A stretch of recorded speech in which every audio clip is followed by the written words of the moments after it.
Os gwelwch chi'n dda, eisteddwch chi. Dyn ni'n mynd I ddechrau.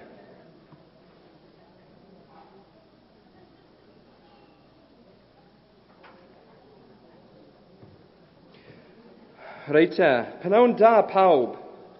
Fan hyn ydw I, unwaith eto, yng ngwlad fy ffrindiau I. Fod i'n byw yn bell, mae'n teimlo fel nghartre I bob tro dwi'n dod yma. Wel te, ysgrifennu neu beidio? Dyna'r cwestiwn.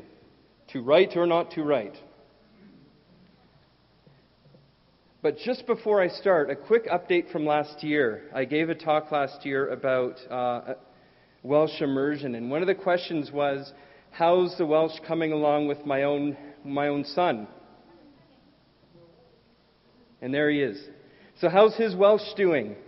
Last year it was, well, not so good. He was understanding stuff, but he wasn't responding back. So, he could count to 10 or whatever, but we weren't communicating in the language. So we figured out a good solution to that. A good way to get your eldest son to speak the language is have another one. Because they love to help each other out and they love to compete. So, yay! So here's sort of the way that can work. I've got one of these smartphone thingies, and just for the fun of it, I changed my, you've got email message. Normally it's a beep or a chirp or something. And so I recorded my eldest boy saying something in Welsh. And this is so every time I get an email or a text or anything, my phone says this. Could you hear that? A little bit? Try again. Maybe. There we go. Duin the garidi means I love you. So every time I get a message, I hear a nice thing from my boy. Now the youngest one, Karam, I get messages all the time, like every 20 minutes. This thing says. So my youngest one starts going tat-tat-di, tat-tat-di. He's trying to say duin the garidi, tat-tat-di. And then the oldest boy, Uju, he says, no, that's not how you say it. You say duin the garidi, Karam. Dyna'r gair da. That's the right word. And it blew me away because he was saying words he never said before, helping out the little guy. So yeah, strategy, have more kids. At least 2 brothers that like to help or compete. And some would say that they're far too cute to be my children. And I have evidence that, in fact, where are we here? There we go. Yes, he is mine. You can see the resemblance on the right side there. All right. So that was the quick update. If I get invited back to another conference, I'll let you know how it's going that year. So yeah, the question, to write or not to write, it's a very emotionally and politically charged question. It gets people excited in language in ways that other things don't. And I guess just to start off with, I thought about how to answer this question, to write or not to write. So I just asked people. Some of you may have been asked by me yesterday or even today, and then I run up and change my presentation a bit. So I was just asking people, to write or not to write. No context, no nothing. That's just what I would ask. And one of the responses back was no, because we want to manage access to the language. So we don't write anything. And I'm not going to talk about that really because it's not so much a writing question. It's not an orthography question, more of a social, linguistic, or political decision. So that doesn't really come into literacy in the written word because for social or political reasons, there is no writing. Another reason why the answer might be no is because we want to maintain an oral tradition. So writing in some way changes the language or changes the way we think. And in fact, literacy does physically change the way your brain works. So the slides on the right are brain scans. The one at the top is from someone who is illiterate. The one in the middle is someone who learned literacy as an adult. And the one at the bottom is somebody who had learned to write in school from an early age. And you can see, I hope, the colors on the literate. The different colors mean they're shown an image, and parts of the brain get excited when they look at the image. And the literate person seems to have more brain activity going on when they're given a stimulus. So things actually change in your brain when you learn how to read and write. And interestingly, literacy, it might be learned through English, but it's cross-linguistic. So it doesn't matter what language you're learning, your brain is going to behave in the same way. And the question, well, our language changes. And writing does change a language. It can bring, depending on maybe which dialect the teacher is speaking, that becomes standard. And then speakers of other dialects might say, well, okay, that's how you write it, but we say it a different way. And writing can bring this idea that there needs to be a standard grammar, a standard dialect. These are the proper words to say things, the other one is slang or some other way of talking. And this can cause some serious division within a community, and there are places all around the world where this has happened. The former Yugoslavia is a great example of people all speaking the same language, picking out the fine points that make them different. And arguments can rage over what this standard can be. And here are a few examples from English spelling. Color or color? Now, of course, the O-U-R is the proper way of spelling it, right? And criticize with an S is the proper way to spell it, right? Or is it with the Z? Now, if I'm speaking to you and I'm from England or something, and I say colour, you're not going to criticize or edit me and say, no, actually it's colour. You have to make the sound at the end. But in writing, for whatever reason, people get very invested in the way a word should be spelled. And at least in Canada, there has been endless print devoted to how come colour is spelled with an O-R instead of an O-U-R, and publishers must stand up for this. And quite frankly, it's an utter waste of time.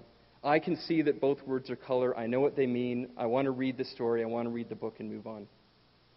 So it's amazing. You won't get this sort of argument as much over the way a language is spoken, or even a word that someone uses, but boy, oh boy, spell it differently. And another thing that writing can do that could be a bit hazardous is writing tends to be sort of highfalutin register. You tend to use the biggest, most complicated words you can. Writing has its own register, its own standard. And so, in a very high register, I could say, greetings, one would like to inquire to your physical and psychological health. And I could write that in a very important paper and sound smart. Or I could just say, hello, how are you? Or just say, hey, how's it going? They all kind of mean the same thing. But the concern is that if the language becomes written, that top register, that literary register, will kind of bleed into or leak into the more spoken registers. And, as you can, if you've met me in the halls or talked to each other, I don't say greetings when we meet. I still say, hey, how's it going, eh? And there's the literary register, but I can still speak a number of different registers depending on the social situation. All right, so one of the questions that came to mind when looking at to write or not to write is education, because there are a lot of, literacy is taught in the schools a lot of the time. And will native language literacy hurt my kids? I live across the street from a French immersion school, and the parents sending their kids into kindergarten say, is French education going to hurt my kids? Are they going to be behind the English children? Because really, they have to be writing in English, right? Later on in life. So will different language literacy hurt my kids? And so some quotes might be, if my child goes to immersion in the native language, their English will suffer. Well, we've seen at this conference and others that no, this isn't the case. At least language-wise, the bilingual kids do better. Why teach my kid to read a native language when what they really need to read is English? So and these are genuine statements from people. And so there was a study on the early acquisition of literacy, and what they found is that, I'll just read this quote, that literacy provides a general understanding of reading and its basis in a symbolic system in print. This can be acquired in any writing system and gives children an essential basis for learning how the system works. So in other words, when you're learning literacy in one language, you're not learning literacy for that language only. You're kind of teaching your brain, if you think back to those brain scans, you're teaching your brain how to recognize the written word in print. And if you can recognize it in one language, you can very quickly recognize it in another. So for example, when your very first time you're learning how to read, it takes years. But then when you pick up your second language, maybe a couple weeks. And you can, at the most complicated, you can figure out what the sounds are. So the study was, they took groups of children learning to read and write. One group was monolingual English, one was bilingual Spanish English, bilingual Hebrew English, and bilingual Chinese English. And the results were that the Hebrew and the Spanish bilinguals' progress in learning to read English was more advanced than the other kids. So the kids learning how to read in Hebrew were picking up English faster than the English-only children were. The Chinese English bilinguals performed slightly less proficiently than the Spanish and Hebrew, but better than the English only. And the thinking of why this might be is because Chinese uses a different method of writing. It's not alphabetic or syllabic in the way that Hebrew or Spanish might be. Instead, you've seen Chinese, there's sort of meaning attached to the symbols as well.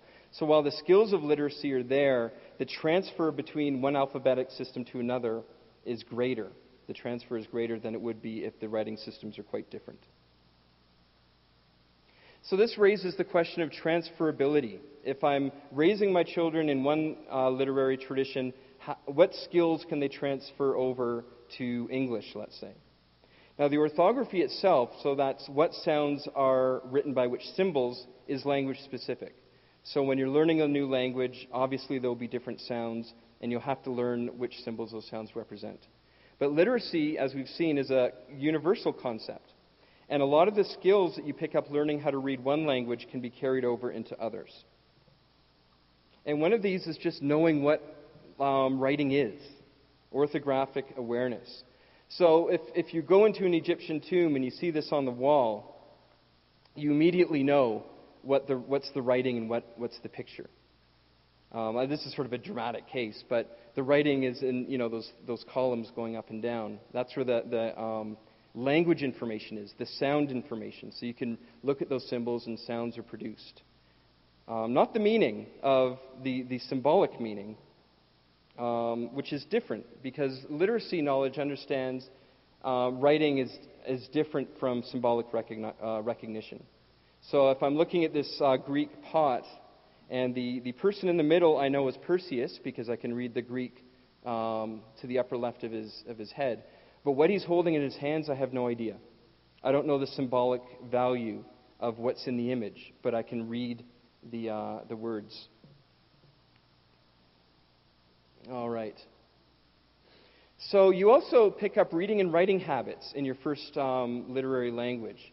And these attitudes that work well in one language can transfer over to another. So if you have a good study ethic or a work ethic, maybe you're writing a book and you write 4 pages a day or something. You can write that 4 pages a day in any language. You've trained yourself, given yourself the discipline to do so. If I like reading science fiction in English, I'm probably going to like science fiction in Welsh. So that genre interest transfers. And setting up a talk like this, I did it by writing it out. And if I were to give this speech in another language, I would use the same skills in preparing a talk in one language or the other. And other habits like reading before you go to bed, or texting your friends, or updating your whatever social network you do. So there's me texting somebody in Cree on my iPad. So I can text in English, I can text in Cree. I didn't have to learn a new skill to do that. And other metacognitive skills. So if you're a touch typist, you're really fast at typing, you learn a new writing system, you don't have to relearn how to touch type, for example. Those skills are already in you. Or text comprehension. If you have to read a passage and say what happened in that story, you can those skills you only have to learn once. So, what you read in one language can be talked or written about in another. So if somebody says, bes sy'n digwydd, and you're bilingual, if you see that, bes sy'n digwydd, you can tell me, oh, they just want to know what's going on. And not everything transfers, obviously. If you don't know the symbols, you can't read it. So if you want to learn Mongolian, you'll have to learn the symbols first. Just because you know one alphabet doesn't mean you know the sound values of another. An important thing is that cultural information isn't transferred. So, a language is, or a literacy, a written corpus is tied to the people who wrote it. And the people who wrote it have a lot of cultural information behind the words they use. So if I'm learning my literacy in one language, I don't get all that background information in another. So, like the title of the talk, to write or not to write. Well, if you don't read English and you didn't read Shakespeare, you wouldn't kind of get the pun there. Well, that's a very good pun, but, inside jokes like that aren't going to cross just because you learned how to read and write in one language. And other things like rhetorical devices, the styles you use in certain situations, those won't transfer either. So even though you've learned how to write one language, there's still a lot to learn when you learn to read or write another. All right. So let's jump to another topic that came up when I asked to write or not to write. How does literacy or sort of writing in the classroom? And if you imagine day one of class, you walk in, you sit down, and there's a poster on the board of the alphabet. And there it is. All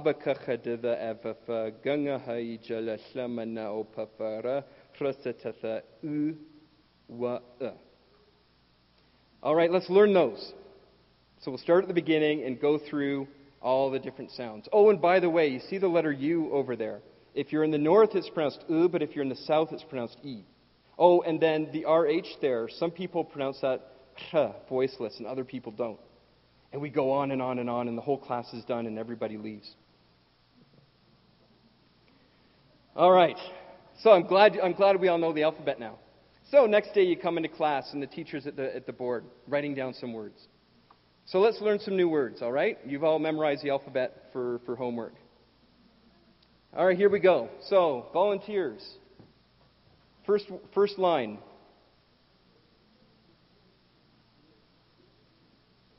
Yeah, how about the second line?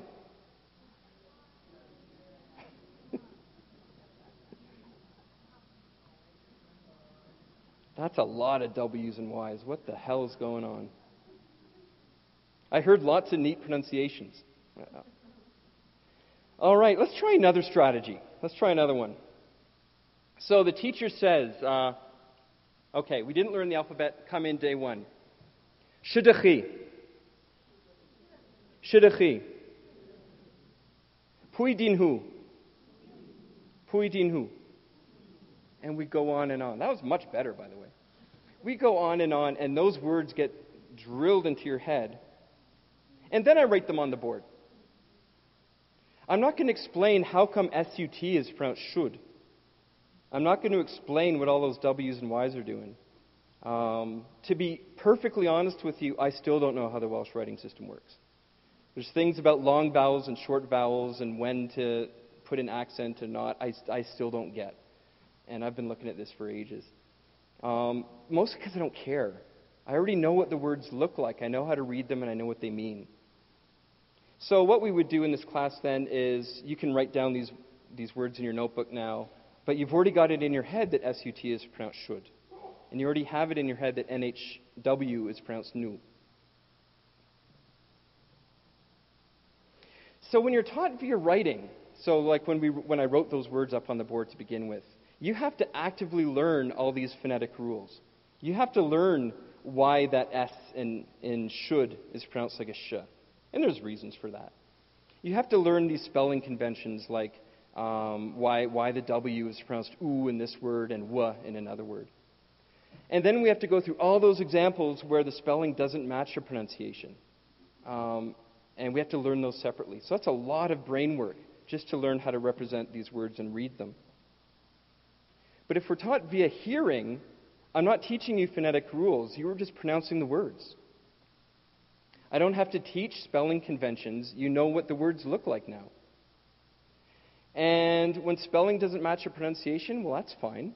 I mean, maybe if I'm interested, I can look up why. But I know how to recognize the words. So when I'm reading a text, I see that word, say it in my head, and move on.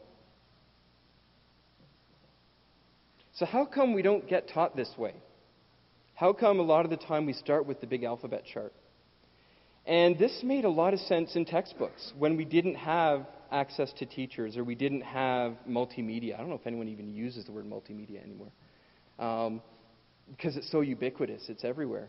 But we didn't have all these things, so the only way to learn the language was in print, and if it was a foreign language. And so you'd have to learn the alphabet first. And of course, proper spelling ensures proper pronunciation. No, not really. I mean, you can learn the alphabet for ages and ages and ages, and you still don't get proper pronunciation. That comes through listening. Yeah, so it's pronounced like this. We have a lot of expectations of proper pronunciation, and those expectations come through in the writing system. But I think in the revitalization sphere, we have to sort of realize and accept a couple things. That people over 13 years old, that sort of magical cutoff point, where something in the brain turns us from being a sponge into a producer. And people over 13 may never get proper pronunciation. It just might not happen. And in revitalized languages, so maybe languages that were that the train of fluent speakers was stopped at some point, one might just have to accept that the English pronunciation becomes standard, becomes normal. And for an example, in the Celtic languages, Welsh has an unbroken spoken tradition going back millennia, and the pronunciation still sounds very different, very Welsh, very unique. Cornish, on the other hand, which we'll look at a bit later, was dormant for a few hundred years. There were no speakers. Maybe people remembered a word or two. So all the speakers of Cornish today, after it was revived, have big, thick English accents because they learned the language after their magical age of 13, and no one really knew exactly what it sounded like. And, there's no criticizing those speakers for having not a perfect accent. It just may not be possible for everybody. All right, so learning aside, so that literacy has been taught, let's say, and we've gone through the course, and now we're moving into the real world, reading and writing outside the classroom. And it comes down to spelling is hard. Spelling is really tough. And fluent speakers, people who speak beautifully in the language, sometimes give up on writing because it's too hard. And this is a huge loss because it's almost like that person may have a lot to say, but they have to wait for somebody else to come along and write it down or record it or whatever.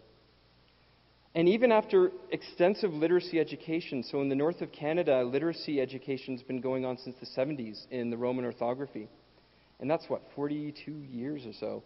And still, very few people are fully literate, even though almost everyone's a speaker. So in one language, north of Yellowknife in the Northwest Territories, Tunichoyati, less than 5% of the people are literate in the language. Neat thing is, before the Roman orthography was introduced, almost all the elders could read and write a different system. And we'll talk about that in a bit. So it's been a huge drop in literacy because spelling is so hard. So if spelling's so hard, well, what's spelling supposed to do? What's the point of spelling? To represent the language as faithfully as possible. And to teach learners the language. Or maybe just give people something to read. Give you a way to write down your thoughts. Oops. I mean, really, it's the last one. To represent the language as faithfully as possible, to get every little nuance of the language, that's linguistics. That's not reading a story. That's not reading a newspaper article.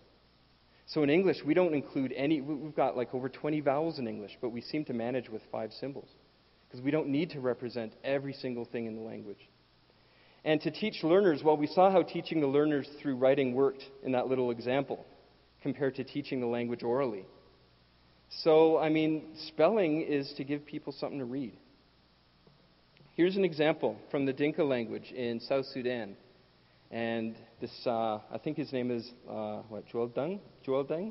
Something like that. I don't know, I don't watch basketball. But he's a Dinka speaker, and this is a sentence from his language. And there's a lot going on in this language phonetically. There's breathy voice vowels, creaky voice vowels, lots of different tones, short, medium, and long vowels, all kinds of stuff going on. So when you're writing it, there's these diacritical marks. And look at the last word, just 3 I's in a row. There's lots going on. So the first thing the speakers did say, well, we don't need to write tone. We don't need to bother. In fact, it's really hard to know which tone goes where, so we're just going to leave it out. And the spelling system seems to be getting a bit more, reasonable, readable. The next decision was, well, we only need to write 2 lengths. We don't need 3. I can tell the difference between a long and an extra long vowel. There aren't a lot of instances where it's going to be a big deal, so let's only write 2 lengths. And then we don't need to make the breathy vowels marked either, those 2 dots. We can leave those out as well. So look at the journey from the first example to the last. The first would be so hard to spell. Imagine writing that out, and you have to remember which vowels are extra long, breathy, with falling tone. The last one is what people actually read, or the second last one. Those are both versions that people use to read. And they get rid of a lot of that extra information, and it doesn't hurt the reading ability, but it makes writing so much easier. So whose spelling are we talking about here? For a full phonetic spelling, that's what linguists are interested in, and rightly so. They need to know every single sound nuance in the language to be able to describe it properly. And your dictionary will be a great place to have all that extra information. So if you look in an English dictionary, there's stress marks all over the place and long vowel markings, but we don't use that in regular writing. If you're into poetry, that's really important to know the exact sounds of words because you're creating a soundscape with the words you're using. But the practical writing system, the writing system that we use every day, we can leave out a lot of this extra phonetic detail. And this is what the vast, huge majority of the reading and writing we do every day in any language isn't phonetic transcription, isn't dictionaries. So what sort of things can be left out? What features of a language can be ignored in everyday writing? And this is going to depend on the language in question, but we can look around the world and see other writing systems and other established orthographies and see what sort of things they can live without. So tone. Tone is a biggie, where a language wouldn't have a lot of ambiguity, where you don't have sort of one word that can have 20 different meanings depending on tone or something. It can be left out. So in Zulu, here's a more fully phonetic transcription. I'll try kukona isibetlela. But you know what? They don't write the tone marks. And that's still perfectly legible. Very easy to read. How about stress? Languages that have irregular stress, a lot of the time, when an orthography is being developed, stress marks go on every single word. But a lot of languages leave it unmarked, English being one of them. So when I'm writing out English, they manufacture robots in Japan. Look at all the different kind of stress patterns there are. Sometimes the stress is on the first syllable, sometimes it's on the last, sometimes there's secondary stress. But you know, it takes a full year of linguistics for first-year students to be able to do this. So imagine you're not, just writing this way every day. And we don't write that way. We don't bother with stress. And that's okay. We manage just fine. How about length? So some languages have different styles of length, short vowels, long vowels. Some orthographies don't bother with these either. So Korean, for instance, has long vowels and short vowels. They don't bother to write the difference.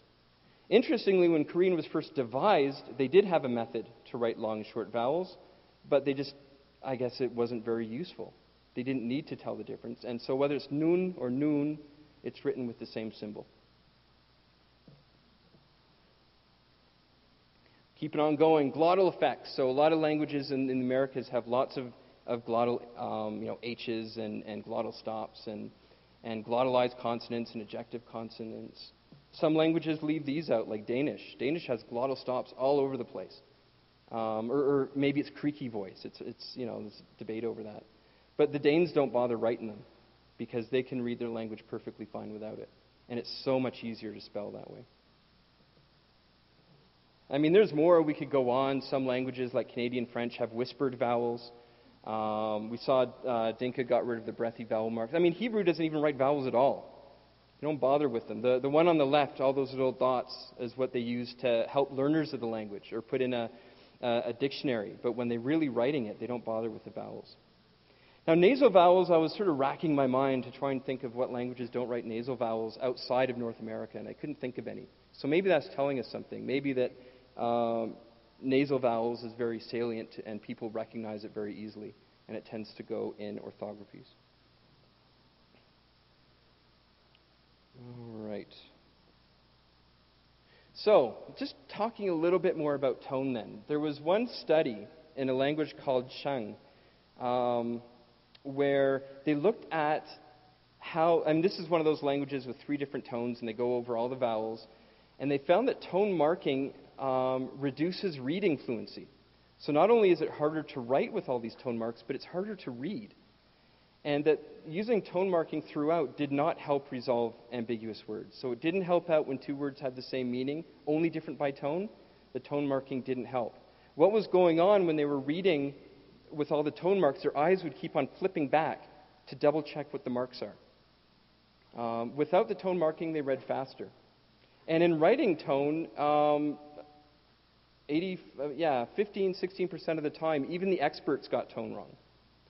And those who weren't experts were batting about 50-50. So you get the feeling that they were sort of putting whatever tone mark came to mind. That 50% accuracy in writing tone is very low. And I don't know if you know anyone who's done this, but this is a quote from one of the Cheng writers. And with some years of experience in teaching the orthography, so this is a teacher, he reported that he usually writes the entire letters of the sentence or paragraph and then goes back to the beginning and puts the tone marks in. And kind of has to read it to himself out loud over and over again to put the tone marks in. And this is one of the best writers of the language. A similar tone language in Africa called Kasem. Native speakers have difficulty in identifying and distinguishing between the tones. And even those with training who can distinguish systematically between one tone or another are still very wary about writing it. And many users cannot be taught to read correctly, not to mention writing it.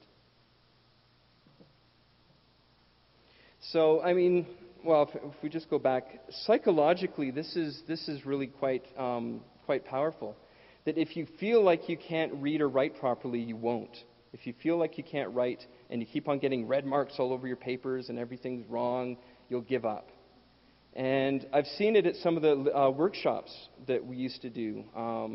I used to teach the language materials workshops here. And I remember one situation, can't remember where, but the speakers were writing out the stories that they were going to put into print. And when they were done the story, everyone would walk over to one woman and have it corrected. And it was like this person was in charge of the language. And she would sit there and rewrite all the tone marks all over the place. Because even the other teachers of the language weren't getting the tone marks right. And so which features to write? Well, again, it depends on the language, but Korean ignores vowel length because speakers have a really hard time recognizing it.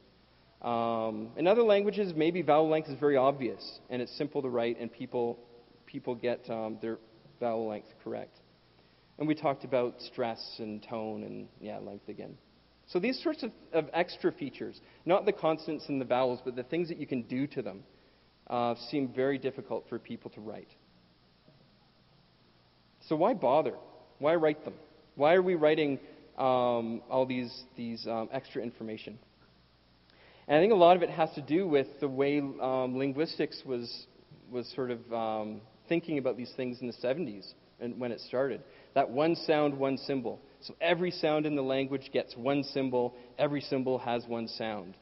If anyone was on an orthography committee back in the day, you probably heard this over and over again. And these systems were devised a lot of them anyway, bilinguists who, they're interested in the full phonetic effects. This is what they're after.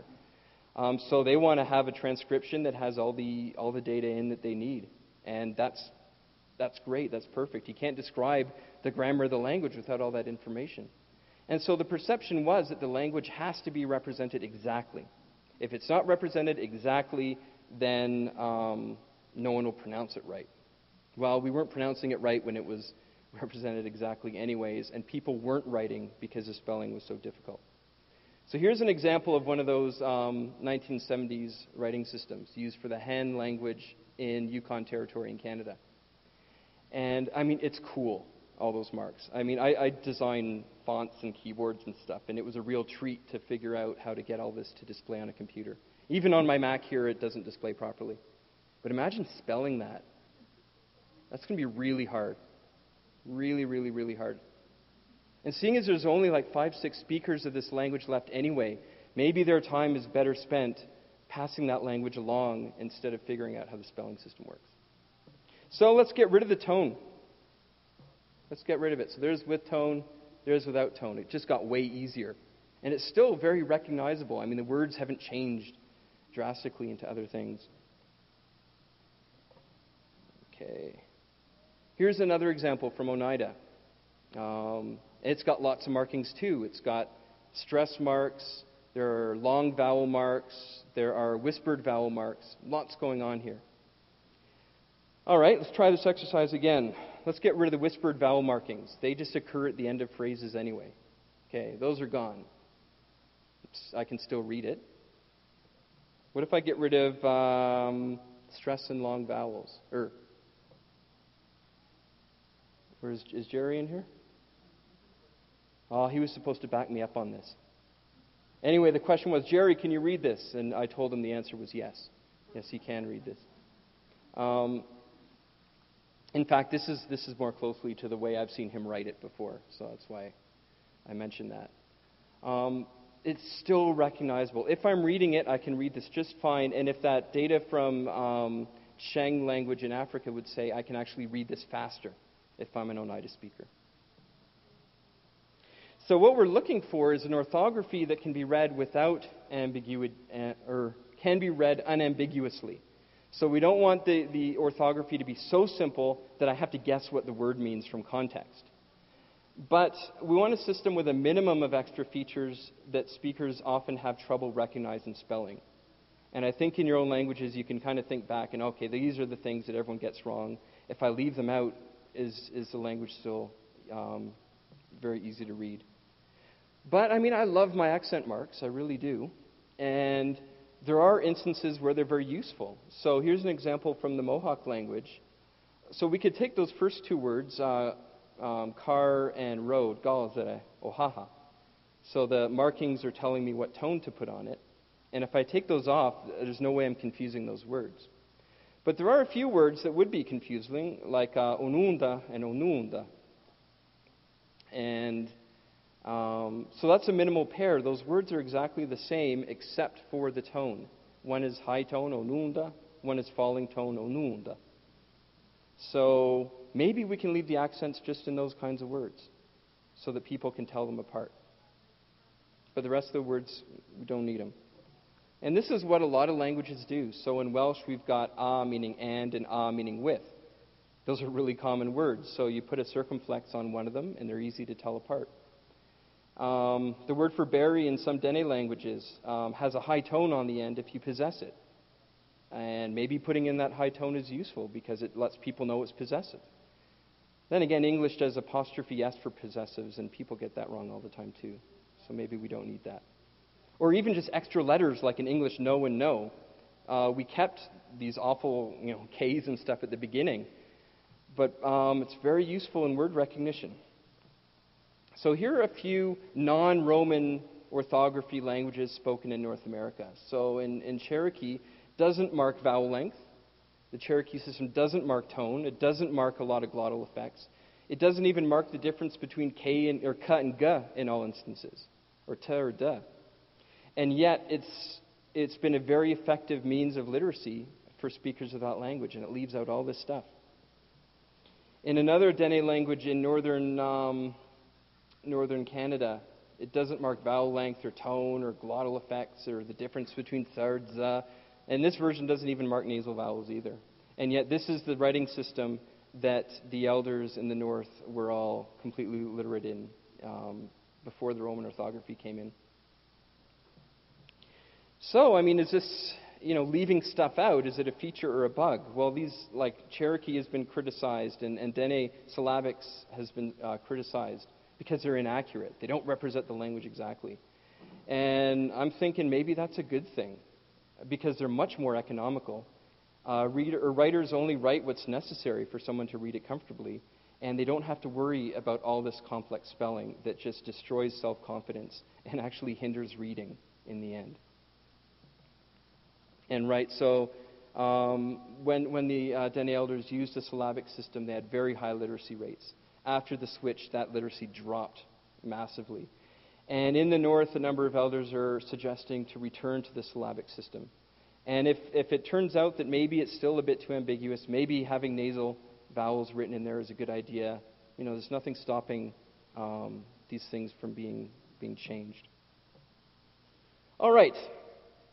So that was a bit of a rant, I guess. But another question. So, okay, we've got an orthography, we've got a writing system, people know how to use it, so what are we going to write? And this is a question that came up when I said to write or not to write. Well, what are you writing? So one of the first things that's done in the first sustained literature after religious stuff gets translated is educational materials. So I'm sure a lot of people here have done their own education materials, and we've covered that at other workshops and conferences in the past. But I'm going to move into something different, public signage. This was actually a very huge deal in Canada. It still is. We have laws in certain provinces that says each language must be proportionally this high to every other languages. So in Quebec, French has to be bigger than English on signs, and it's legislated. In Wales, which this graphic comes from, the law is both languages have to be represented in public signage. None can be seen as more dominant than the other. And this sort of signage makes the language normal.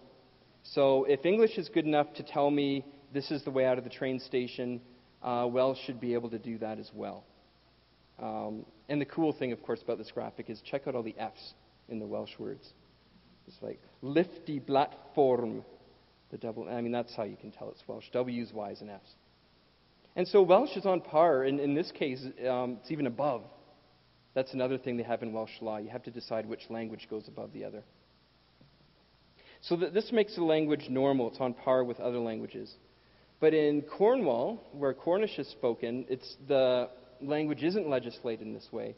And if you look at the welcome sign on the left, the English is in this big, bold black type, and the Cornish is sort of scribbled in as an afterthought. Whereas on the welcome sign to the town of Penzance, the English is kind of in small little letters, and the Cornish is just screaming at you.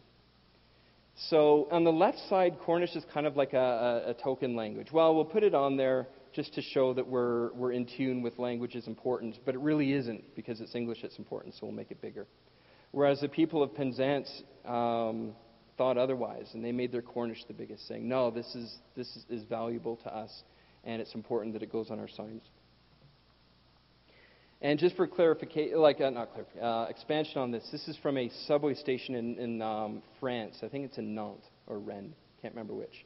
But it's saying the Welsh is on the French is on the left side in big letters, and Gallo, which is an extremely endangered language in the northwest of France, is on the right side in tiny little letters that nobody can read. So what's the message from this? The message is, well, okay, we'll relegate the language to something interesting. So people can come and say, oh yeah, people speak Gallo around here, that's fine. But no one's going to read it. No one's going to bother. We'll make French big. So the thinking is here, what to write? Well, if you're going to write in the native language, it doesn't have to be relegated to second place. It doesn't have to be behind the language that everyone's reading. They're reading that language because that's sort of the big type that everyone can see. I don't know if I told this joke before or showed this before, but it's just so hilarious. So yeah, in Wales, or not all the areas of the country are Welsh dominant. Actually, it's only a quarter of the population can speak it. But because the law says things must be provided in both languages, they have an office for the government that will translate these things for you. So they were putting up a street sign saying no entry for heavy goods, vehicles, residential site only. And then they have the Welsh below that. Nid yw even y swyddfa ar hyn o bryd, and fonwch unrhyw waith i'w gyfieithu, which means I'm not in the office at the moment, send me what you want translated. Because they emailed, the guy wasn't in who did the translation, it has an auto response, oh, that's how we must say it, and it went up on the sign. I mean, they took it down soon after, but I think a lot of the speakers kind of walking by and, don't tell anybody, it's hilarious. And I think maybe this is a whole other topic for a whole other day. What does writing mean with technology? Ebooks, or this comic was taken from a blog in the Mohawk language. The text from the blog is all in Mohawk. All I would say is that, if you're going to start a blog or something, or put out ebooks in the language, keep it up, because people just can't get enough of this sort of thing. And it's a real shame when you see one or two blog entries and you get excited and then it sort of tapers off after a while. Okay, I want to see it. So, last topic, the battles for orthographic supremacy. So, English has got the one writing system with a few variants, but a lot of languages around this continent and others have like 5, 6, 7 different writing systems. And the battle lines are drawn and arguments are had, and it can be very divisive. So here's an example from Cornish. I hate to pick on Cornish because they did something awesome. They revived a language that had been dead for hundreds of years, and little kids are speaking it as their first language now. It's unbelievable what they did. But it's split. The Cornish community is very split. And the first writing system was devised in the late 20s called Unified Cornish, Cernywek Unis, I think. And it was taken from like medieval documents, whatever they could find, and they rebuilt the language to some degree. And then in the 80s, a new version of Cornish came out, which was not from the medieval documents, but from the words of the last speakers recorded. So there's like a 200, 300-year difference between the kind of Cornish that was being used in Unified Cornish and the kind of Cornish that was being used in modern Cornish. So the community split. What is the kind of language we want to speak? And then in 86, another version came out, another understanding of proper pronunciation in the real phonetic system. And that was Common Cornish, or Cernywek Kemin. And then 9 years after that, somebody looked at the original Unified Cornish and said, well, we got to fix some stuff. And they came up with another version of the writing system. So at this point, at the end of the century, there are 4 different ways of writing this language. And they only had it like 100 or so, 200 speakers divided up amongst these 4 groups. And if you look at the chart at the top, there's not a huge difference. I mean, some use a C and some use a K in the word for chair. Some have kador, some have kader or kadar. But it's not a huge deal. I mean, anyone can read one, can read the others. But the arguments, the just nastiness amongst people defending their orthography is something to behold. So this had to stop. Have to stop this nonsense.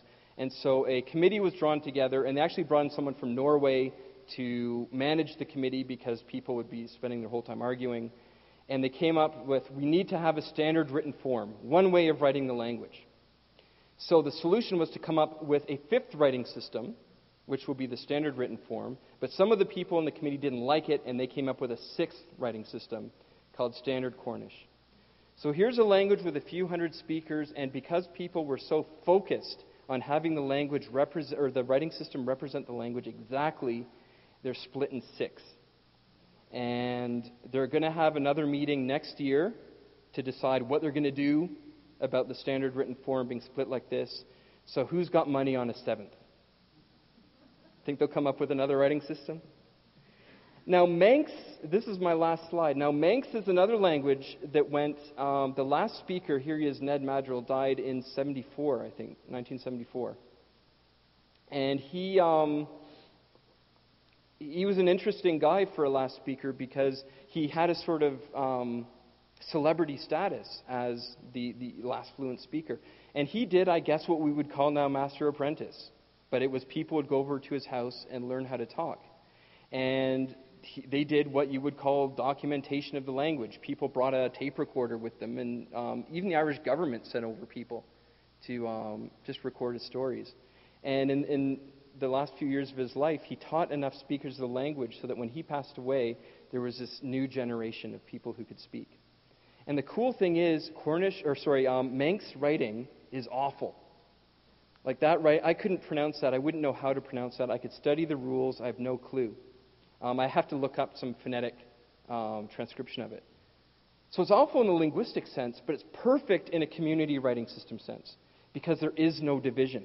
Nobody's worried about how to make this be pronounced properly because I don't know if you can make it. And it leaves room for dialect differences because it's not precise, it's not exact. And so this is the only writing system they use, and they have to be taught orally. Because it's not a phonetic system, they have to be taught orally. And thank you very much. Diolch yn fawr I chi gyd.